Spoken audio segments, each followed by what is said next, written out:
अयोध्या से खबर लेते हैं, जहां पर समाजवादी सांसद अवधेश प्रसाद के बेटे पर गंभीर धाराओं में मुकदमा दर्ज हो चुका है। अवधेश प्रसाद के बेटे अजीत प्रसाद पर अपहरण, मारपीट का आरोप है। अब इसी आरोप के बाद समाजवादी पार्टी बैकफुट पर चली आ चुकी है, क्योंकि ये वही अजीत प्रसाद जिन्हें अखिलेश मिल्कीपुर उपचुनाव में आज बहनों और भाइयों, सोलर सिटी के रूप में देश की पहली सोलर सिटी हमारी अयोध्या बन रही है। तो ये समाजवादी पार्टी के लोग जो अंधेरे में रहने के आदी हैं, ये कैसे इसको स्वीकार कर सकते हैं?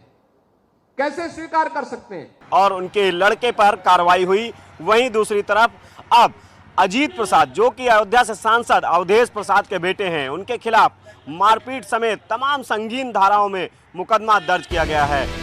दरअसल अजीत प्रसाद इससे पहले तब सुर्खियों में आए थे जब समाजवादी पार्टी ने अयोध्या की मिल्कीपुर से उन्हें उपचुनाव में टिकट देने का ऐलान किया था।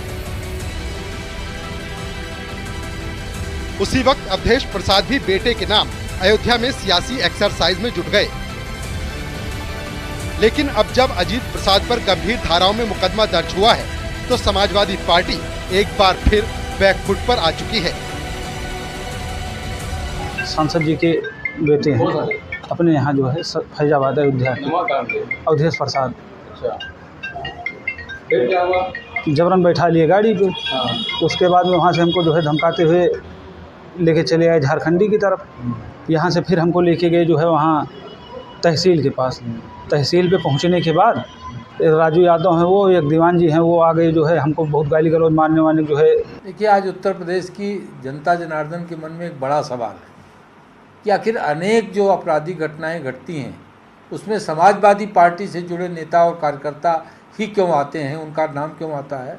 आप अभी जाहिद बेग की घटना हालिया की है, नवाब सिंह की घटना हालिया की है, और अब अजीत प्रसाद के खिलाफ ये जो अपहरण और इसका मामला आया है। तो ये अपने आप में समाजवादी पार्टी के लिए तो आत्मचिंतन का विषय होना चाहिए, लेकिन समाजवादी पार्टी की कुछ ट्रेनिंग ही ऐसी है। लेकिन जनता जनार्दन के मन में ये बड़ा सवाल है।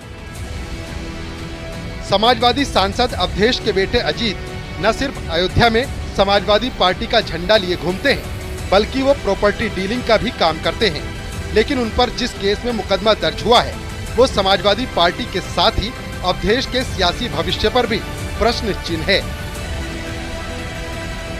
क्योंकि अवधेश प्रसाद ताल ठोककर मिल्कीपुर में बीजेपी को हराने की बात कर चुके हैं। Bureau report, news 18।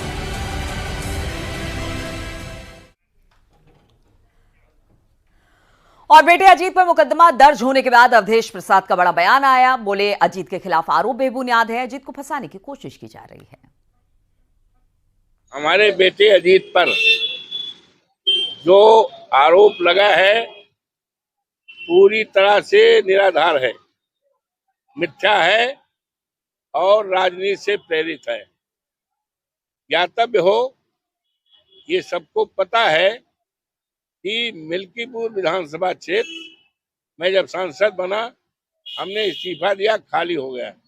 यहाँ उपचुनाव होना है और जिसके लिए हमारे नेता माननीय अखिलेश यादव जी ने हमारे बेटे अजीत को सर्वसम्मत कार्यकर्ताओं के राय बांट से उसको उम्मीदवार घोषित किया है।